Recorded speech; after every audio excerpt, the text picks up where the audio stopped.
Sehr herzlich begrüße ich heute in unserer Mitte. Ladies and gentlemen, I'd like to welcome Ms. Obermayer, the president of the Obermayer Foundation, and her sons Joel and Henry. Welcome to Berlin.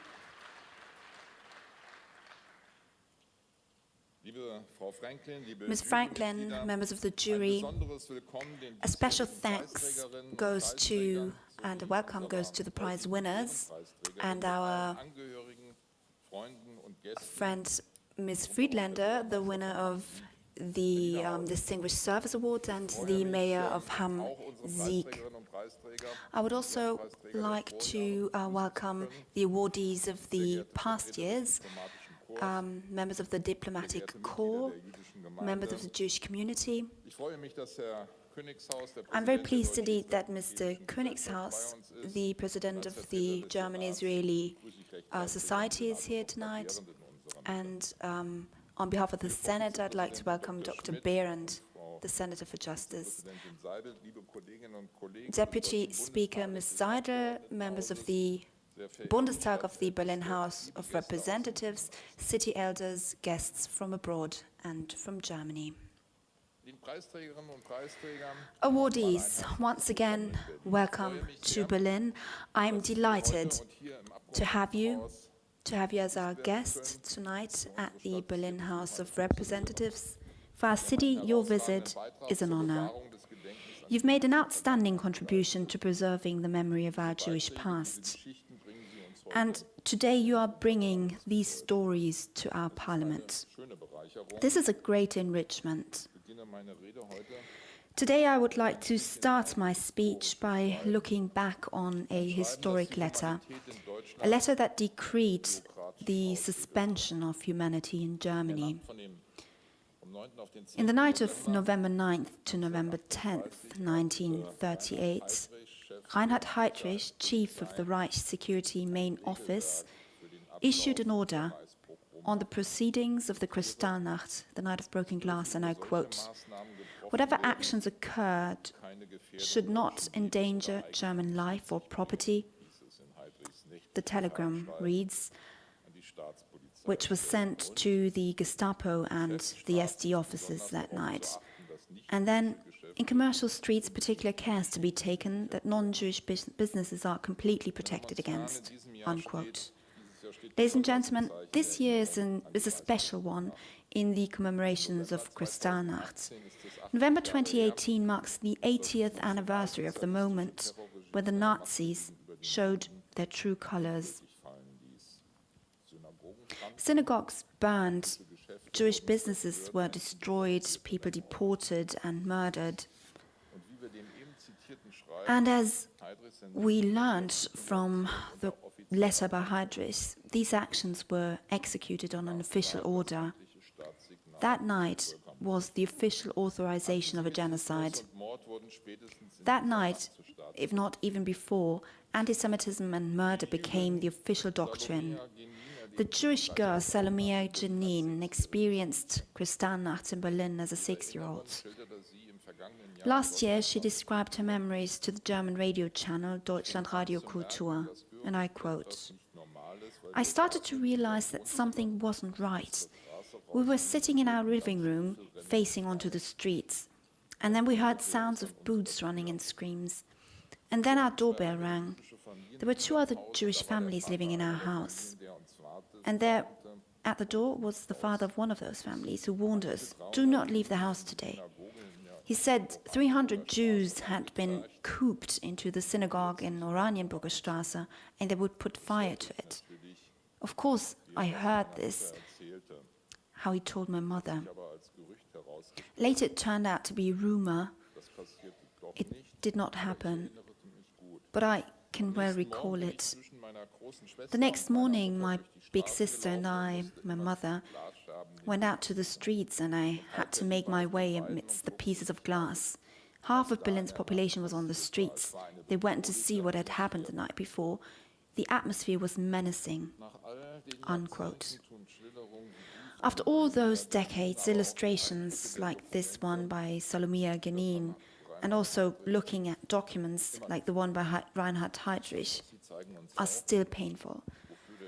But it also shows us what the German Jewish History Award stands for. History is kept alive by contemporary witnesses, by people who can tell their stories. Therefore, I'm all the more pleased, Margot Friedländer, to have you here tonight, and that you will be presented with the German Jewish History Award's Distinguished Services Award. I'm very moved by your story and the cruel fate of your family. And I think it is remarkable that you can still muster the strength to go on and tell your stories, especially to the young generation. The more time passes, ladies and gentlemen, the fewer contemporary witnesses there are left to speak. It is all the more important to research and document their stories. History is also kept alive by looking at documents like this letter and coming and discussing them. Today, Kristallnacht, a vast amount of research has been done on Kristallnacht, but this is not the case for all events surrounding the Holocaust and all facets of Jewish life in Germany. And this is where you, awardees, come into play. You've established your very own personal access to history, and you found ways to present the knowledge you acquired. You have asked questions. What happened back then? What happened in my immediate surroundings? What happened in my neighborhood before my own front door? You set out to seek answers, sought contact to contemporary witnesses, contacted surviving family members and descendants, and evaluated documents. You looked into the smaller, individual stories, those nobody knows about yet. You looked in places where nobody looked before. You have shown that every story counts. You made people known who were unknown before, rendered the stories of German Jews tangible and concrete. And you did so not just for yourselves, but for others. By doing so, you contributed to our historic understanding. You used your possibility, the possibilities of a generation who is not responsible for the Holocaust. And at times like these, you are helping to ensure that we are taking a clear stand against anti-Semitism. And in the spirit of late Arthur Obermayer, you send a clear message against hatred with your historic work. Your distinction means a lot to me and the House of Representatives. Every January, we commemorate the liberation of Auschwitz on January 27th, 1945, here in Parliament. The Youth Forum Memorial and the presentation of the German Jewish History Awards have become an important tradition for our House. And we've adopted a resolution recently here against anti-Semitism. The Berlin House of Representatives takes a very clear stand against anti-Semitism and the discrimination against Jews. Reflecting on our values of democracy and freedom shall guide us in our parliamentary business and always be part of it. All members of Parliament must place these values above their parliamentary business at all times. Freely elected parliaments have not always been a matter of course in Germany, and we must not forget that. Awardees, I would like to thank you for reminding us of a part of the long-standing Jewish history in Germany. Your work and your enthusiasm for these issues merit the German Jewish History Award. I congratulate you on your distinction on behalf of all the members of the Berlin House of Representatives. I hope that this evening makes you proud, because you have every reason to be. My thanks also go to the Obermayer Foundation, who once again made it possible to present the award. People who ask themselves questions about history, who study history, contribute to our social self-assurance about what was, what shouldn't have been, and what should guide us in the future. We must keep that in mind today and in the future. And this is exactly what the German Jewish History Awards stand for. Thank you.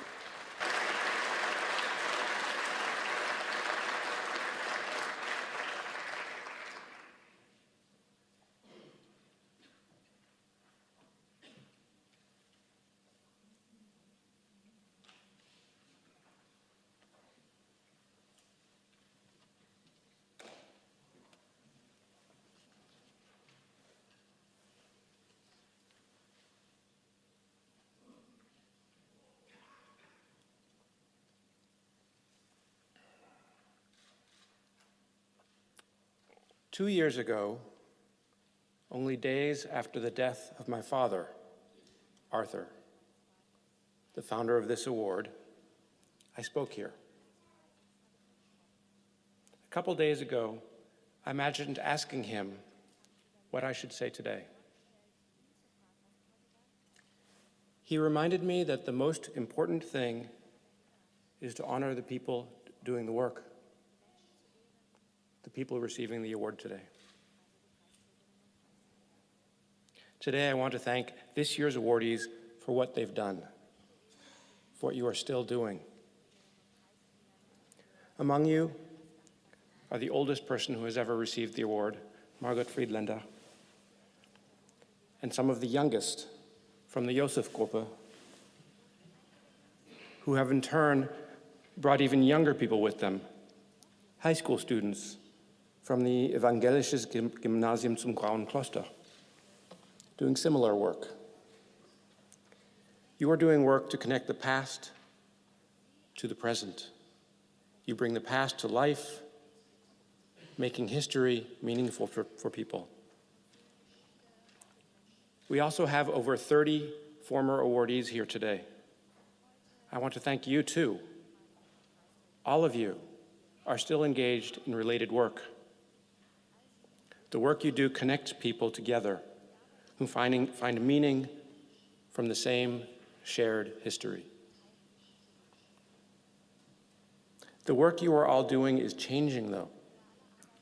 As young people are getting involved in this work, they are bringing with them much-needed new perspectives. With the death of Arthur, a new generation with different perspectives has taken on the leadership of the Obermayer Foundation. Most significantly, though, there are fewer and fewer people, whether Jewish or Christian, whether in Germany or scattered around the world. There are fewer and fewer people alive who lived in pre-war Germany.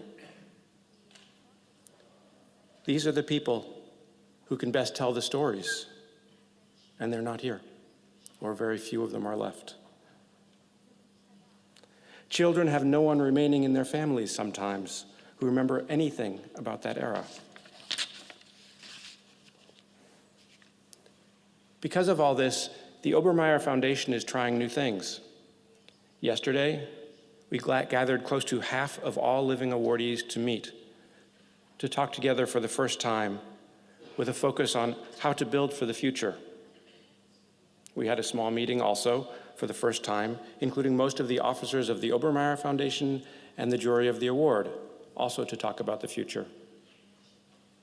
While there were many specifics, there was one theme that was not discussed very much, but was in the background of many conversations. Immigrants, immigration.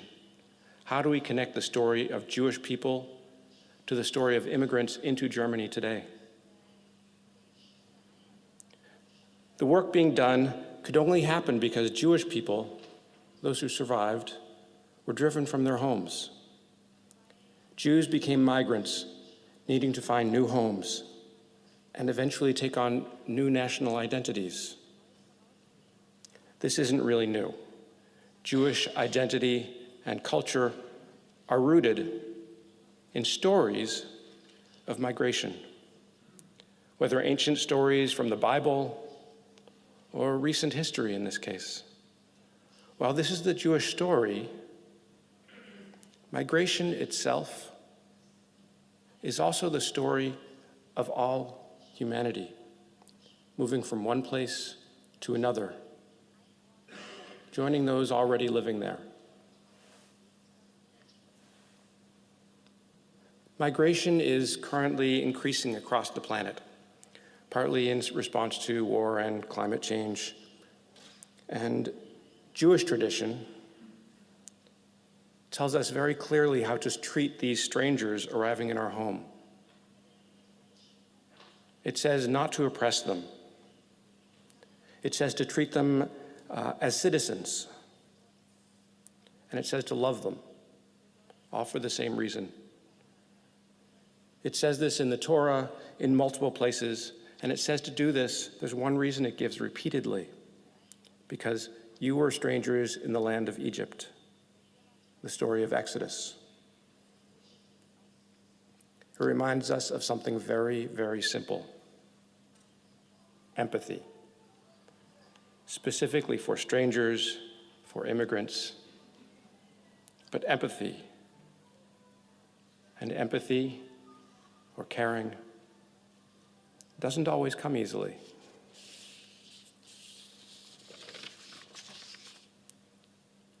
You here who are receiving the award, you are the ones who know how to connect people, help people in your region find personal connections to local history. You know what makes it matter to people. You know what makes them care. You're the ones learning how to make this history meaningful and how to apply it to the challenges of today. Ich danke Ihnen für was Sie machen.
Thank you, President Wieland, for your meaningful introduction, and thank you for your continuing support of the Obermayer German Jewish History Awards.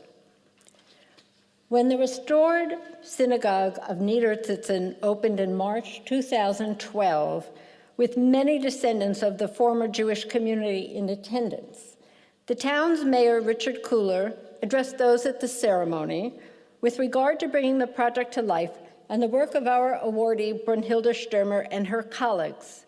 He said, "Some just hoped, only a few believed. A large number of people thought the hopers and believers were crazy. But the village council trusted the idea, and the result proves them correct. And it is a pleasure to all of us." Those poetic words are a tribute to Mrs. Stürmer, and all surely can be applied to our awardees tonight. Little could Arthur Obermayer have known in the year 2000, when the awards were established, that his dedication to bring honor to individuals who have raised awareness of a once vibrant Jewish history and culture in their communities would have such a profound impact on the lives of so many. We remember Arthur with respect and with great fondness. Tonight marks the 18th year of the awards and the 5th year we are presenting Distinguished Service Awards. There could be no greater tribute to Arthur than the extraordinary passion with which his family has invoked to continue and enrich so many aspects of the program this year.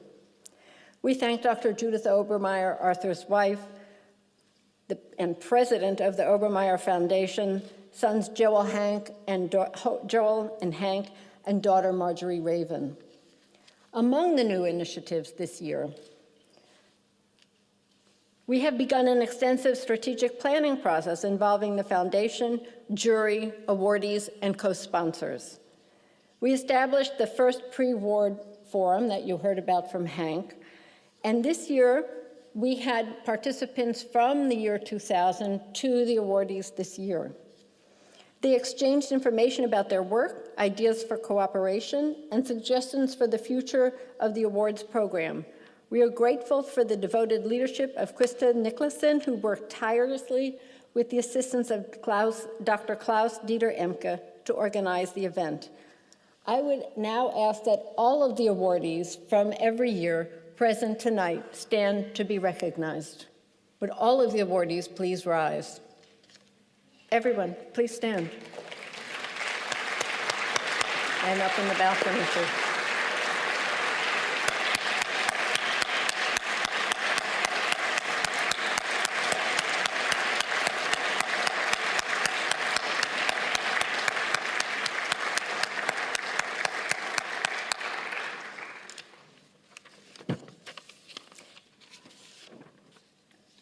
In the coming year, we will identify and meet with potential partners who might be interested in and positioned to create awards programs that recognize the work of individuals preserving Jewish history and culture in countries throughout Europe. Tonight, we honor recipients of the 2018 awards and hear from each of them about their work, with visuals projected onto the screens so we can learn about their activities.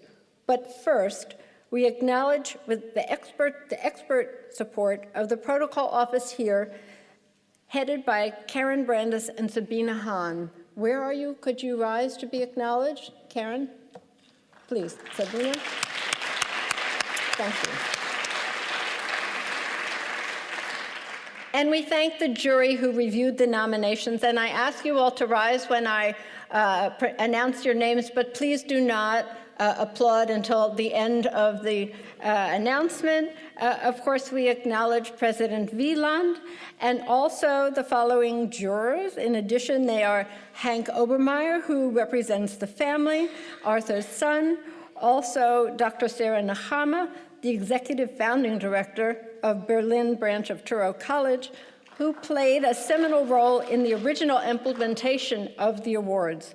Dr. Frank Mecklenburg, the chief archivist and director of research at the Leo Baeck Institute, and Dr. Hanno Löwe, director of the Jewish Museum in Hohenems, Austria, and immediate past president of the Association of European Jewish Museums. Thank you.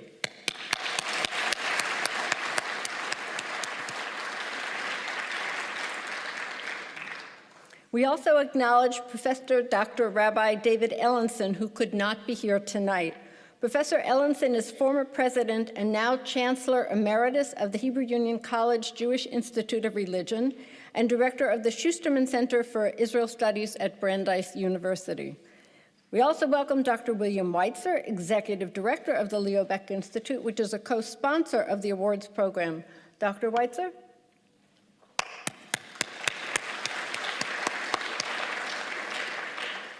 The other co-sponsor of the award, in addition to the Berlin Parliament, is JURSIG, an online genealogy organization that's part of Jewish Gen. And the JURSIG discussion group is the main source of information for potential nominators of the award and also gives the awardees a platform to discuss their work.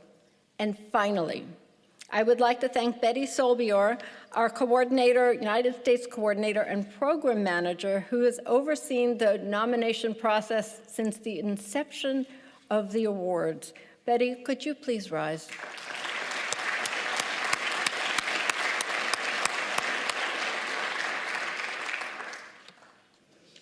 And now we have the presentation of the awards. President Wieland, I think. Do we have something else first? No? Yes? Something more first? There's something first?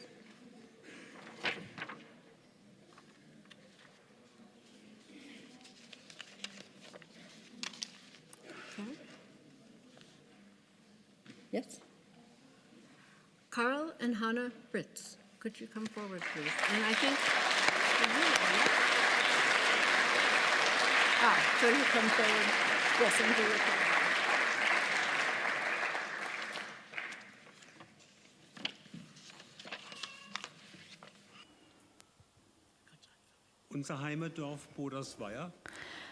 The village we are from, Obermayer, is part of the city of Kehl,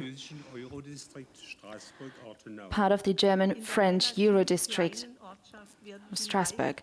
We come from a relatively small village, and most of the services here are voluntary services, and that is also true for our work. The Jews of Obermayer were typical representatives of what we call rural Jewish life. This is the rather humble synagogue of the Jewish community, with a separate building with the mikveh. At first, the Jewish citizens were second-class citizens with limited rights. They typically made their living by trading with goods required by the rural population. And usually they were also active in the itinerant trade.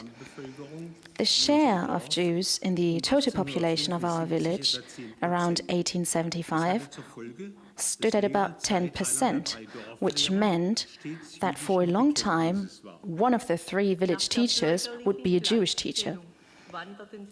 After the Jews were given the same rights, many Jews went to the biggest cities, for example, to Kiel, but also to Karlsruhe or Mannheim. In 1983, the town council of Obermayer decided to publish the village history. And I was aware of the fact that we could not write down the history of our village without also including the history of the Jewish community. Together with my friend Hans Nussbaum, I faced this challenge. Hans Nussbaum's sister-in-law, Ulrike Nussbaum, immersed herself into the archives. Hans and I interviewed witnesses of that time, Jewish inhabitants, many of them today abroad, and villagers. In 1984, the Village Chronicles were published. For the first time, people could read up on the history of the Jewish community. To our surprise, there was great media coverage on our article. We were particularly impressed with the critical analysis in the Jewish weekly Allgemeine Jüdische Wochenzeitung. Our research and the publication meant that the town council decided to install a memorial with all the names of the Jewish people from the village who had died during the time of Nazi Germany. That was the starting point for further investigations and encounters that until today have resulted in new results and experiences. We are particularly touched by the fact that trust has been reinstalled and that new friendships have been forged across country borders. Friendships with survivors of the Holocaust and their descendants. We were delighted that the survivors forged new contacts with people in their old home. This, in the picture, for example, is Julius Kaufmann, who became an honorary member of his old football club after so many years. We ourselves went to visit Jewish former members of the Jewish community in New York, Jerusalem, and France. In New York, we met with Ludwig Merklinger, who was also part of the football club, who told us, "You brought my hometown closer to my heart again." In 2005, we participated with my primary school class in an ecumenical youth project to commemorate the deportation of Jews from Baden to the internment camp in Gurs in France in October 1940. This deportation was the first mass deportation of German Jews from the German territory. Together with the children aged 10 years old, we designed two equal memorials. One was located in the center of the village between the town hall and the church, and the other in Neckarzimmern at the central memorial site.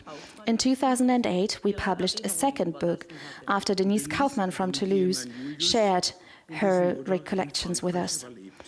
Denise, her husband Julius, and his mother had survived in France. And as the title, we selected a quote by Julius Kaufmann. "We were lucky, outstandingly lucky." In 2012, we transcribed Jewish registries, which was particularly important for family research and ancestry research by the descendants. In 2001, we received original letters written by Martha Bodenmayer, née Meyer, from a Jewish estate. She was murdered in 1942 in the concentration camp of Auschwitz, but had been interned at the camp at Gurs first. In 2015, Martha's granddaughter, Lisa Richards from California, found out using the internet and our publication that her dad, Günther Jakob Bodenheimer, was from Bodersweier near Kehl and not near Kiel. At the age of 6, Günther Jakob Bodenheimer was deported together with his mother Martha to the concentration camp in Gurs, but was helped by the French Jewish humanitarian organization OSE and escaped to the United States. His daughter Lisa came to Bodersweier in 2015. She made new friends. Some of her new friends later sent her the old children's bed of her father Günther that had remained in Bodersweier after 1940. They sent it to her to California, and she's with us today. Bodersweier was also the hometown of the large Benzinger family. In May 2017, Schlumit Prota and her daughter Daphne Joffe helped us lay the Stolpersteine memorial stones for their descendants, for their ancestors, In Bodersweier, we organized a meeting of many family members of the Benzinger family. Some of them had not known each other before. They met with villagers from Bodersweier and Kehl. This is the memorial that was the result of the ecumenical youth project Mahnmal. It symbolizes the shape of a Star of David in front of the coat of arms of the community of Bodersweier to symbolize the extermination of the Jewish community of Bodersweier. It will always help us commemorate the Jewish community and the people in the Jewish community of Bodersweier. For over 3 decades, we have lived relations with surviving youth and their descendants. we have been working with children and youths to live up to this task. We would like to thank the Obermayer family and the jury for awarding us the German Jewish History Award. We would like to thank all the people in Bodersweier and Kiel who have supported us for many years. We would like to thank our Jewish friends in the United States, in France, in Israel. Some of them are here with us today. We would like to thank you for your trust and for this sign of your recognition and friendship. Thank you for nominating us for this award.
Die Josef-Gruppe.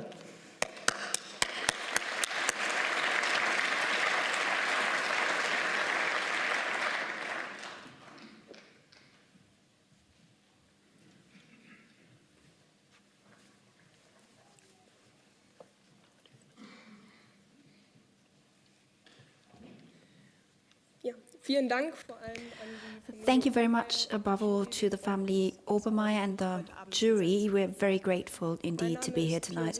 My name is Pia Sösemann. I'm one member of the so-called Joseph Group. Dorothea Ludwig, Fabian Herbst, Simon Warnach and Simon Strauss are also members, and Albrecht Hoppe, our patron, so to speak. Our project goes back to the year 2004. We were ninth graders at the Evangelical Gymnasium, the Grey Monastery. We went to visit a synagogue within our religious education, and we met Rolf Joseph. He told us his story and how he survived the Holocaust. His story moved us so much that we decided spontaneously to write his story down, to document it and to pass it on. Throughout the next 4 years, we met regularly, we got to know him better, wrote down his story, and in the year 2017 we finally published the booklet I Must Go On, the story of Mr. Joseph. 1 year later, in 2008, the publication was in 2007, we graduated from high school and we left Berlin. But we always came back. And whenever we came back, we also met Mr. Joseph, whom we had a very friendly, almost family-like relation. Mr. Joseph died in 2012. We met again at his funeral in Berlin. We decided that we don't want to just document his story, but actively hand it on, pass it on. So we decided to found the Rolf Joseph Prize. Thanks to the help of our former religion teacher, Mr. Hoppe, who functioned as a patron. The prize is targeted as pupils between 8th and 11th grades and focuses on Jewish traditions and culture in the past and today, and students can submit different kinds of proposals.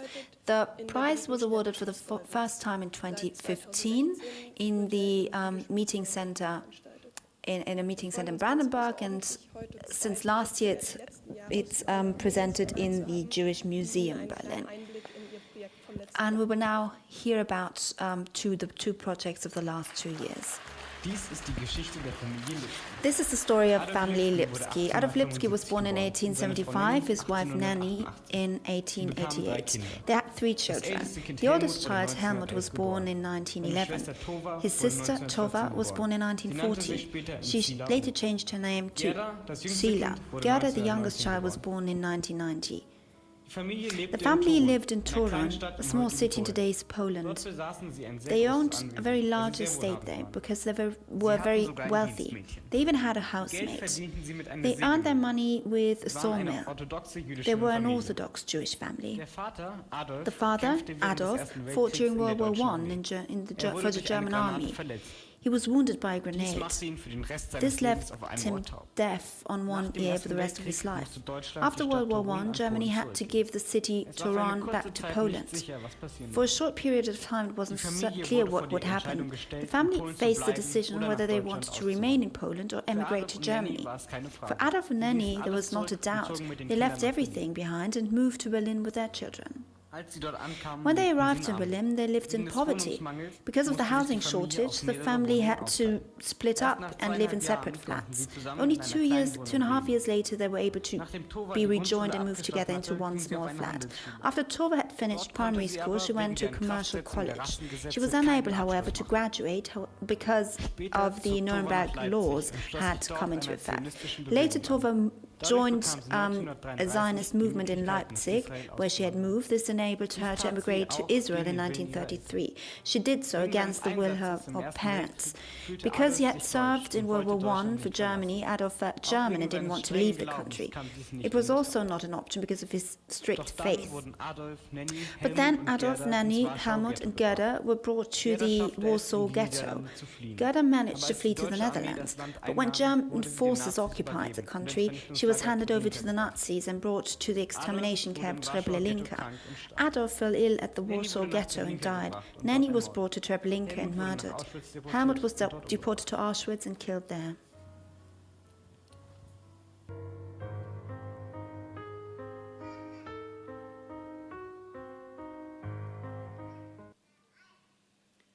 Dieses Drama Live.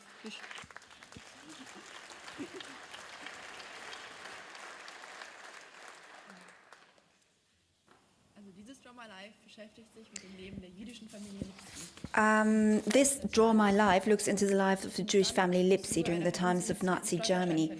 It was established within the framework of the placing of stumbling blocks, Stolpersteine, of Adolf, Nanny, Helmut, Gerda Lipski in Salzburgstrasse in Berlin, where the family used to live. Tuba Lipski, who had emigrated to Israel on the Zionist movement, survived. This was why we had the chance within this wonderful project to meet her granddaughter and have a very intriguing conversation with her, because she had traveled to Berlin with all of her family to witness the installation of the Stolpersteine.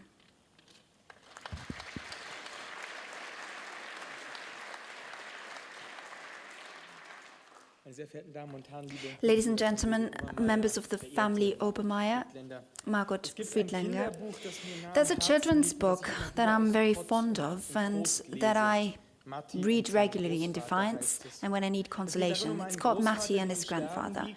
It's about a grandfather who is dying and a grandson who stands at his deathbed, and he recalls the many walks along a riverbed and the many things he had learned from him on their joint walks. In his imagination, they have one more walk, and Matti is so carried away by the story his grandfather tells that his grandfather gets smaller and smaller, but he doesn't notice, and suddenly he disappears. The grandfather dies, everybody cries, but only Matti has a smile on his face, because he knows he will never lose him. He would just have to think of him, about his gait and their strolls, and once again they're walking again. The river of forgetfulness is down there, Lethe, as the ancient Greeks call it. But here, on earth, on the riverbank, the memory prevails. Our grandfather too died, ladies and gentlemen. A few years ago, we lay stones on the grave, on the tomb of Rolf Josef. We, his grandchildren in spirit, we, the Rolf Josef group, who formed, united to carry on his story and to learn from it, to teach others about it, and to protect ourselves against frivolous speech about the most dreadful thing, the decreed murder, the extermination of an entire part of humanity. The stories Rolf Josef told us, the injustices suffered, despair, humiliation, have left their mark on me, and they made clear that only remembering the walk with him along the riverbank will protect us against oblivion. When you look into Holocaust, there are no easy words, no conscience sparing. You have to surrender yourself time and again. No lesson, no class, no Hollywood production will ever give us the feeling to have dealt with the topic sufficiently. And if you have known somebody well, like Rolf Josef, you know that there's much more to tell. There are many more fates in Germany that are still waiting to be uncovered. Therefore, we want to present Rolf Josef to the next generation, make them their great-grandchildren in a way. The school competition we founded, and which is for the first time this year carried out in cooperation with the Frankfurter Allgemeine Zeitung daily newspaper, looks into Jewish life. We are looking forward to contributions of all kinds, documentaries, dances, interviews with contemporary witnesses. They have to fulfill only one criteria: to be honest. And Mr. Joseph should have liked them. The submissions, the proposals will be printed in the FAZ, the paper, or shown on their website. We hope that many schools learn about our prize, that there will be many committed teachers who motivate their pupils, and that in June we'll have a wide range of submitted proposals, stories that are waiting to be told. Ladies and gentlemen, those who live on in our memories will never die. Mr. Joseph is alive for us. He's a compass. He points into the right direction for us. He saves us from inertia, from thoughtlessness, from ignorance. With him, we take a walk along the bank of the river, and we're happy about company. Thanks to the award we will be presented today, we will have an increased number of people who join us along our walk. Many thanks.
Harald Roth und Volker Mall.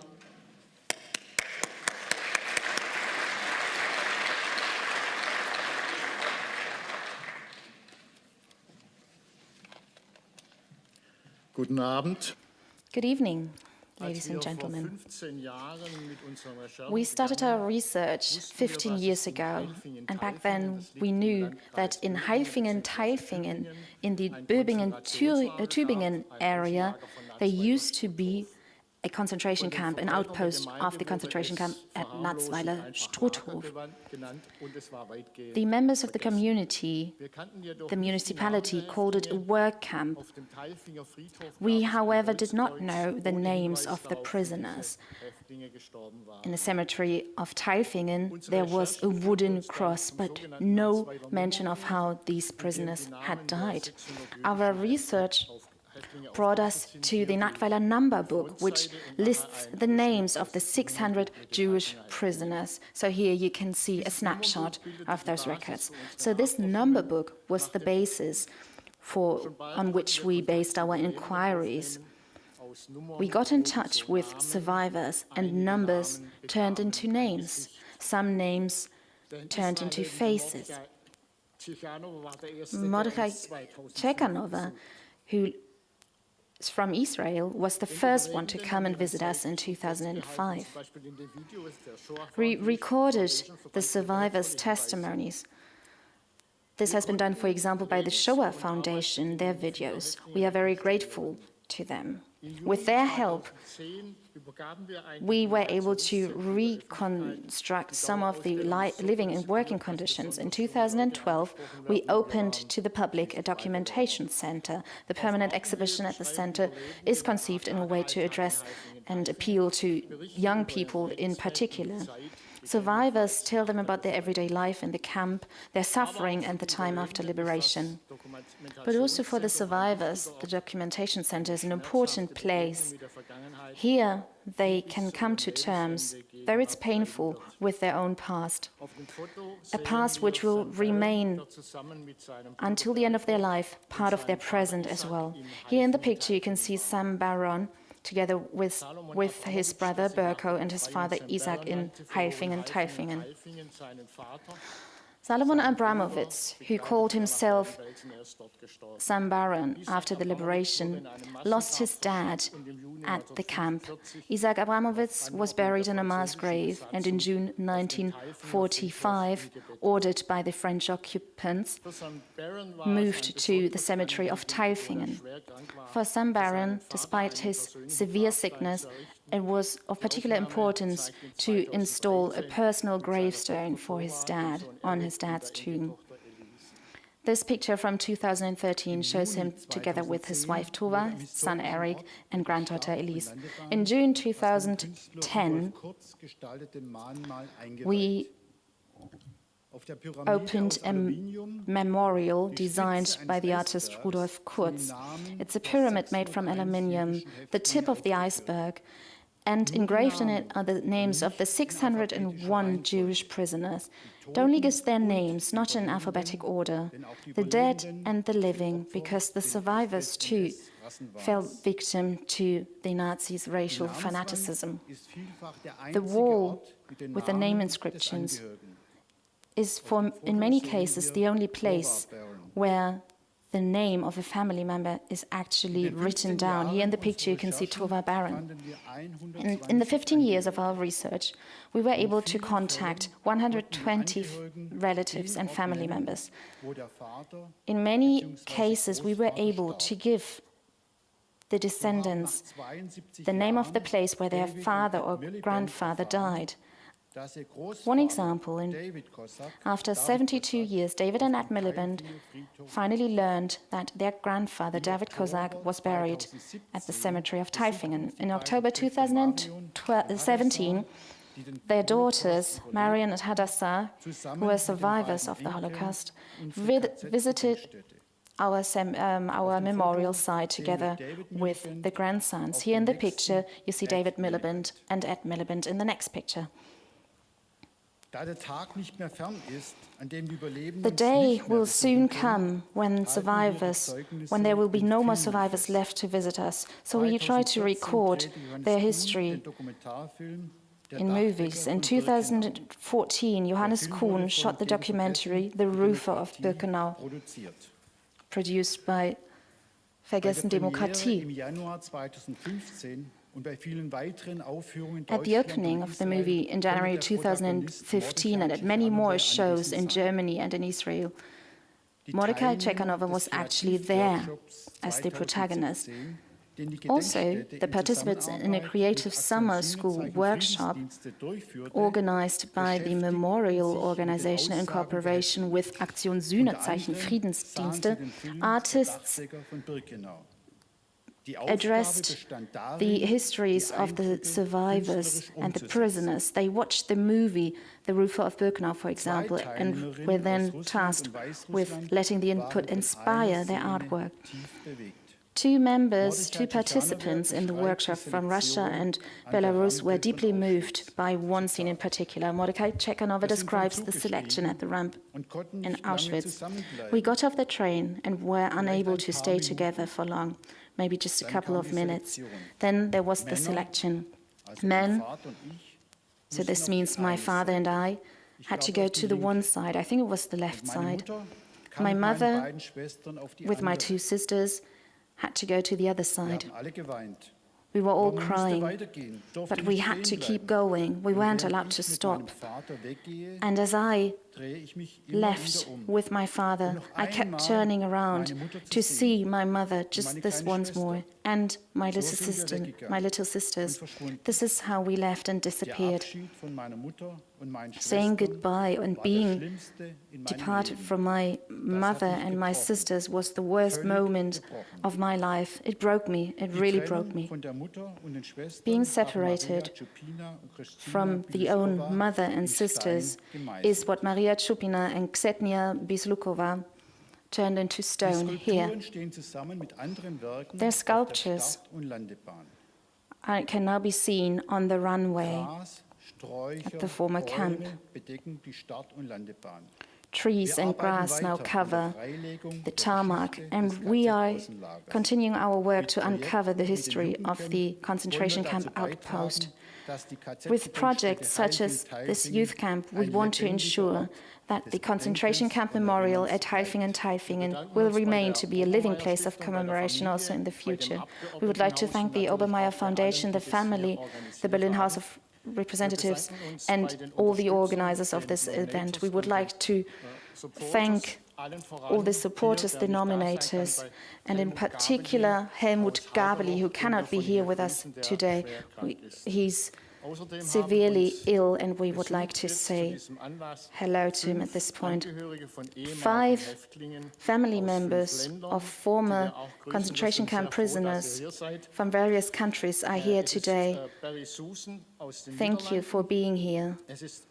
Susan from the Netherlands, Maya from Frankfurt, Jean-Claude Benadou from France, and Stephen Tenenbaum from Newton. Thank you very much for your attention.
Horst Moog, yes?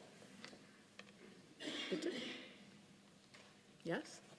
Horst Moog, yeah? Bitte? I'm sorry?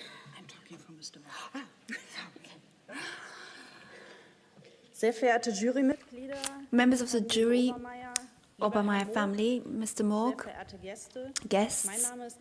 My name is Daniela Tobias, and I'm speaking today on behalf of the families who nominated Mr. Morg for the Obermayer Award.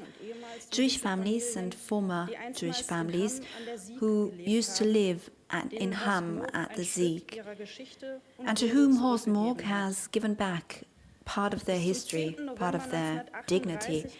Until November 10th, 1938, there were 3 places of worship in Hamm: an evangelical church, a Catholic church, and a big synagogue. When the synagogue was inaugurated in 1894, 100 Jews lived in Hamm, amounting to 7.5% of the population. In the night of November 9th to 10th, 1938, fire was set to the synagogue and it was destroyed. Fellow Jewish citizens were attacked and displaced, ousted. Horst Muck was almost 4 years old when he stood there holding his mother's hand and witnessed how the roof of the synagogue collapsed. His father, who worked for the German railways, told him a few years later that he was hindered at gunpoint to give Jews who were thirsty in the train wagon water. He was hindered from telling this story. As a grown-up, Horst Muck's interest was kindled about local Jewish history. He continued to find blank pages. Jewish members of sports clubs had disappeared from the chronics, and nobody asked about them. He couldn't stop thinking about it, and he took charge of researching and looking into these files.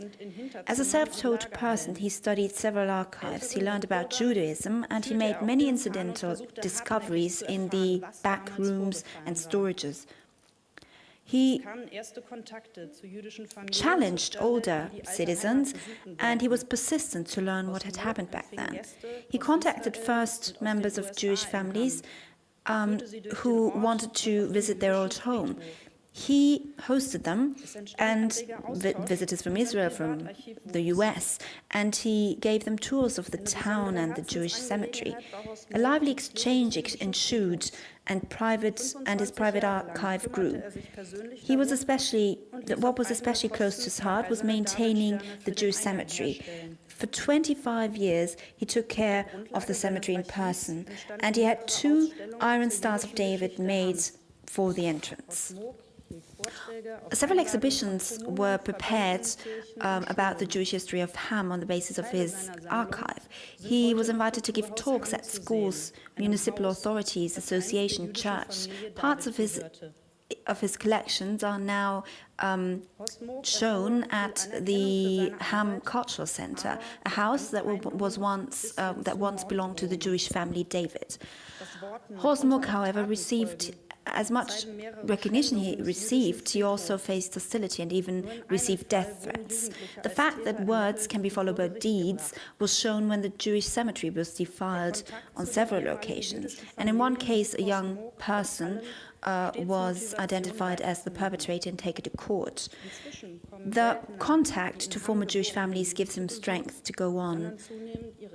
Meanwhile, fewer native Hamm Jews come to visit, but their grandchildren and children come. They were deeply impressed from Mr. Muck's commitment. You will now hear a message from Varen Ben-Kiki from Antwerp and Mark David from Los Angeles.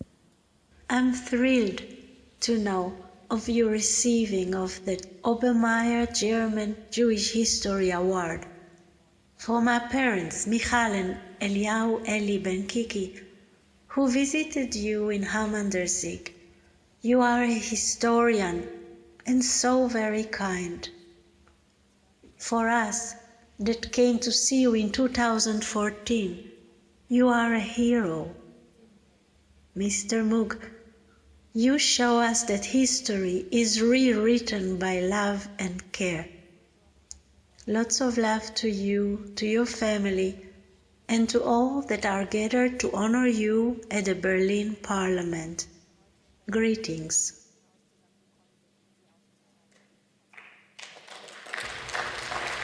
To Mr. Moog and honored guests gathered today, Mr. Moog, thank you. I speak on behalf of my father, Fred David, and my sisters, Debbie and Karen. Mr. Moog, when you and my father were children, you were both witnesses to the burning and destruction of the synagogue of Hamm an der Sieg on Kristallnacht. Soon after that event, my father and his immediate family were fortunate to leave Germany for the United States, although many of their relatives were unable to escape and were ultimately murdered by the Nazis. Years later, you studied the history of the Jewish community of Ham, and you reached out to former residents such as my father. When we visited Ham in 2014, and you and my father met face to face for the first time, it was like a reunion of old friends. You had been corresponding for years. You showed us a letter that my father had written to you years earlier, in which he described in detail his recollections of living through Kristallnacht as a 12-year-old boy. This was in a notebook filled with other correspondence, photos, and documents. And this was just one of many notebooks in your vast archive on the history of the Jewish community of Ham. It was for this reason that we and many others nominated you for the German Jewish History Award, an honor you so richly deserve.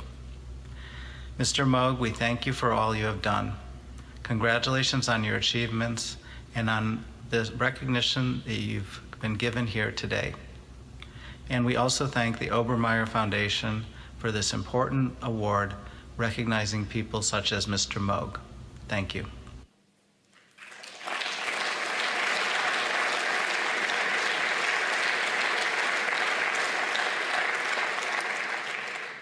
Der Grund, warum ich heute Abend die The Präsentation reason that I'm speaking on behalf of Mr. Moog is that his daughter fell ill in December, and it wasn't clear for a long time whether he could be here tonight. So we're all the more pleased he is, and we'd like to thank him on behalf of all the families involved for his courage, his perseverance, and his concern for the fates of Jewish families.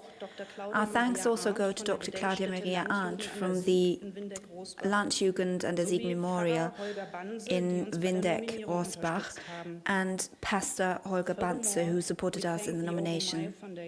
For the acknowledgement of the lifetime achievement of Mr. Moog and for their outstanding hospitality during these days. Thank you und vielen Dank für Ihre Aufmerksamkeit. Thank you very much for your attention.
Brünnhilde Stimme.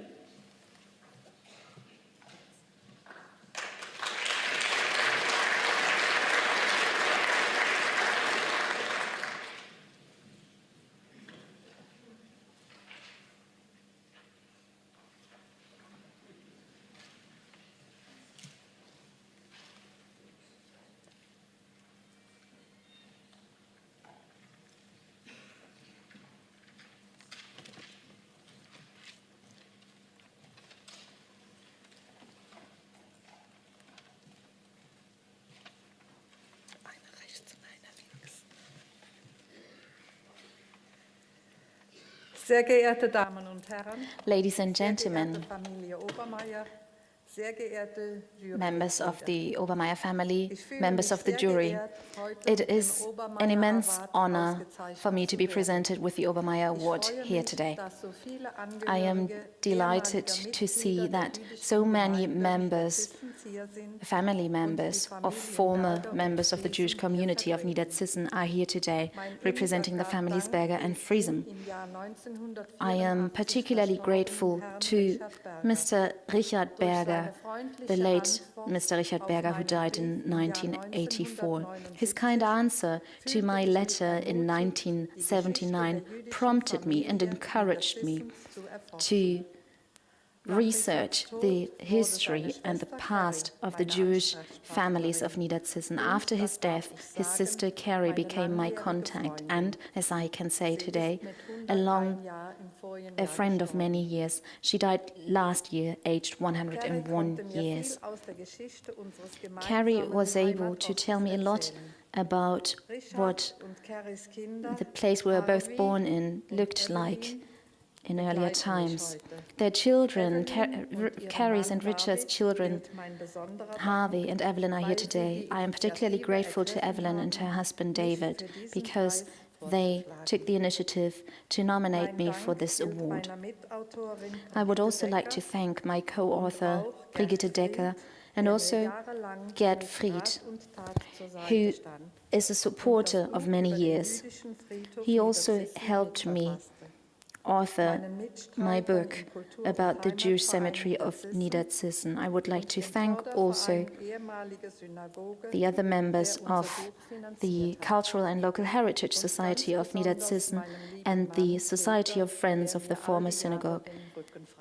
They sponsored the book, and my particular thanks goes to my partner who's been supporting me all those years. Thank you all very, very much.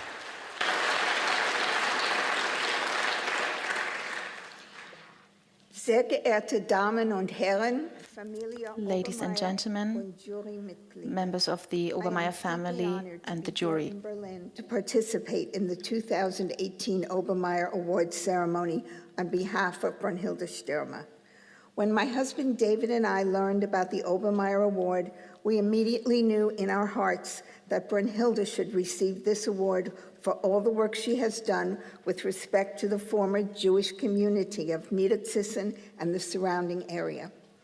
It was a true labor of love to nominate her for this award.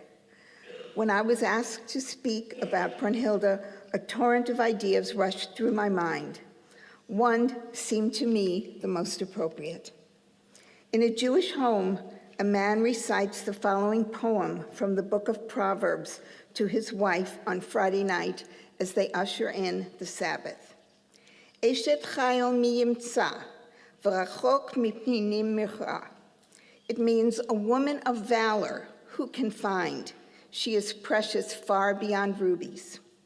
Rabot banot asu chayil, va'at lit al kulana. Many women have done superbly, but you surpass them all. This poem minimizes beauty and elevates kindness, generosity, honor, integrity, and dignity. And it ends, charm is deceitful and beauty is vain, but a God-revering woman is much to be praised. Give her honor for the fruit of her hands. Wherever people gather, her deeds speak her praise. My mother, Caroline Berger-Levin, the last surviving Jewish resident of Niederzissen at 101, would be so proud today that this moment has come to pass. In her honor and memory, I say thank you, Brunhilde, for keeping alive the flame of memory of the Jewish community of Niederzissen and the surrounding area. Meine Mutter, Caroline Berger-Levin, die letzte Jüdische von Niederzissen, wäre heute so stolz, dass dieser Moment gekommen ist. My mother, the last surviving Jew of Niederzissen, would be so proud of Brunhilde Stürmer here today. I would like to thank Brunhilde Stürmer for keeping alive the commemoration of the Jewish community of Niederzissen. Thank you.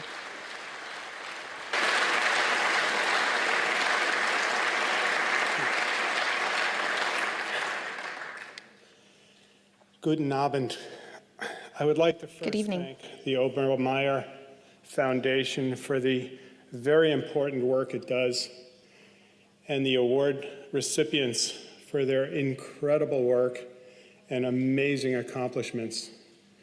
But I would especially like to express my undying love and appreciation to Brunhilde Stürmer for what she has done. She certainly deserves this award. While I have only been in Niedersachsen 4 times in my life, because of Brunhilde, I feel like ich bin eine Niedersachsener. 50 years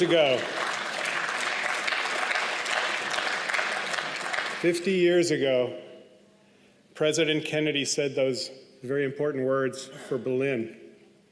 And it was shortly after that that Brunhilde started her lifelong passion to document the families, the Jewish families of Niedersachsen. At the time, and until this weekend, I thought it was truly the most unusual and unique story of Jewish preservation in Germany. I had no idea what I heard this weekend. There were many Jews in Niedersachsen, and my father and his sister, my Aunt Carrie, were the only survivors, I thought. And it is because of Brunhilde that I now have over 20 relatives all over the world. In fact, I met one this weekend from Israel, Asher Friesen. Brunhilde started in the 1970s when she wrote to my father, Richard Berger, and asked him if he had any pictures. This man, who was so scarred by what had happened, never had any non-Jewish friends. We didn't know non-Jews. We didn't speak to non-Jews. And for some inconceivable reason, he sent her his original photographs. To this day, I don't understand why he sent them to this stranger, this non-Jew. It must have been something he read in the sincerity of her words. For the next 40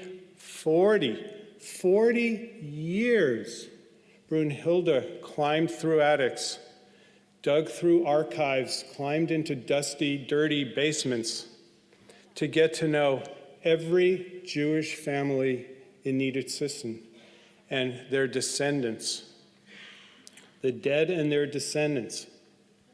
She has introduced family members to me and other family members to them to me we didn't know existed. Now I have a large family.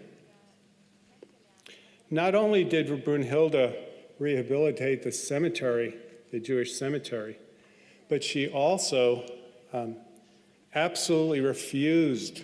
This stubborn, tenacious, gentle, but unstoppable woman refused to let the synagogue become a condo. And she was the one instrumental to have it rehabilitated. But she didn't stop then. With the assistance of Bridget Decker, she wrote an encyclopedic book of all of the Jewish families that lived in Niedersachsen for hundreds of years in peace. Brunhilde has dedicated her life to, and her book single-handedly preserved the memory of our families. My family, which had been wiped off the face of the earth, now has a face, a home, and a voice. With all the hate and intolerance all over the world, Brunhilde and people like her, individual people who refuse to ignore what is wrong and want to make a difference. Brunhilde made others sit up and take notice. This is what she started, and this is what we all so very much need to do. Her work gives us hope that generations to come will live in peace and harmony. On behalf of the entire Berger family, and most importantly, for my daughter Vanessa Berger and all of our other relatives that I did not know exist, and for all the generations that will come in the future, we will be forever grateful to this woman. I love you. Thank you.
Five years ago, the jury established the annual Distinguished Service Award.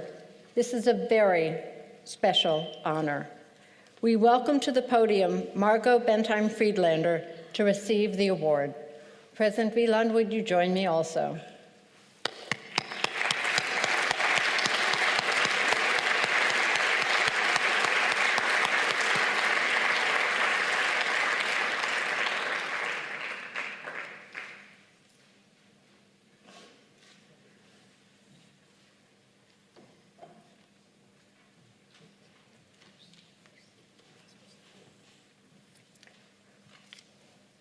I would like to read the text of the award, and then I believe you have some words to read to us. Yes? Thank you. In recognition of your indomitable spirit and your dedication to youth, inspiring the next generations to be witnesses in remembrance of the Holocaust, you have fulfilled your mother's dying wish to make something of your life. Thank you very much. You're very welcome. Yeah. And let's go over here. Ich wollte wirklich nur ein paar Sätze sagen. I just want to say a few words. Dass Sie doch vielleicht etwas mehr von mir hören wollen. But I think maybe you want to hear a bit more from me. Die Worte, die meine Mutter mir hinterlassen The words hat, my mother left me on a cold day in January 1943 were, I will go with Ralph, wherever that may be. You try to make something of your life. On the morning that day, my brother and whoever else was left in the flat was arrested. Neither my mother nor myself were at home at that time. When she returned home, the flat was sealed, the door was sealed.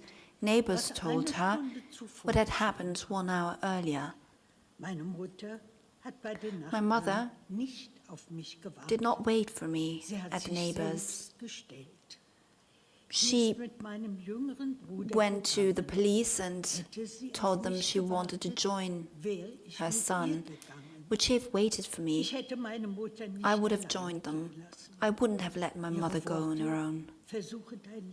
Her words, try to make something of your life, misguided me, but a feeling of guilt remained. Did I do the right thing? This feeling will never go away. I met wonderful people who helped me. For 15 months, I disappeared. These were people I didn't know before, Germans, who didn't turn a blind eye, who had the civic courage to speak up against the government. Very dangerous deed. But they were humans, and I will never forget that.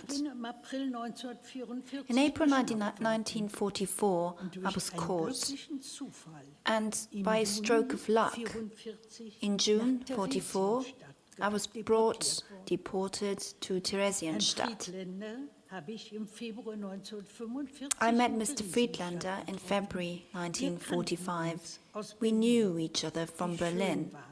That was wonderful, meeting somebody who you know from the old days.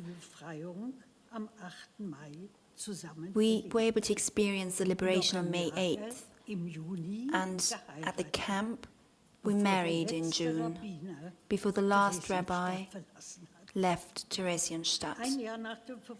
1 year after the liberation, we emigrated to the US. After 25 years of a wonderful marriage, my husband died in 1997. After having lived in the US for 64 years, I returned to Germany in 2010 at the age of 88. I came back to Berlin, my native Berlin. For me, my life has become a mission. The words of my mother have left a mark on my life. Since my return, I speak up against oblivion persistently. We are all the same. There is no Christian, Muslim, or Jewish blood. There's only human blood. People have killed millions of innocent people because they didn't see their victims as such, as people. It is your task to make sure that in the future, people will never have to face what we experienced. I'll reach out to you and I ask you, you should become contemporary witnesses, something we cannot be for a long time to come. I'm 96. How long can I do my job? Be human. Today I stand here before you and I receive an award meriting in honor of my mission, and I'd like to thank my beloved mother for that. I'm truly honored to receive the Distinguished Service Award, especially because it comes from Jews in America. After the liberation, 1945, I came to the US in 1946. After having lived in the States for 64 years, and after deciding to go back to Germany at an age of 88, I faced a lot of rejection from my fellow American citizens. This award, however, is the confirmation that my decision was the right one. So I'd like to thank you all, especially you, Mr. and Ms. Obermayer, Mr. Wieland. I would like to thank you all for your recognition for this distinction.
Once again, also thank you very much to our musicians. Before we proceed to the reception at the casino, I'd like to first of all thank everybody involved. Of course, the staff of the Berlin House of Representatives, everybody who helped. Big thanks to the Obermayer family, the award winners, and whom I'd like to ask to join me here up front for a group picture. Thank you all for coming, and I'd be pleased if we had the chance to talk later at the reception. Thank you.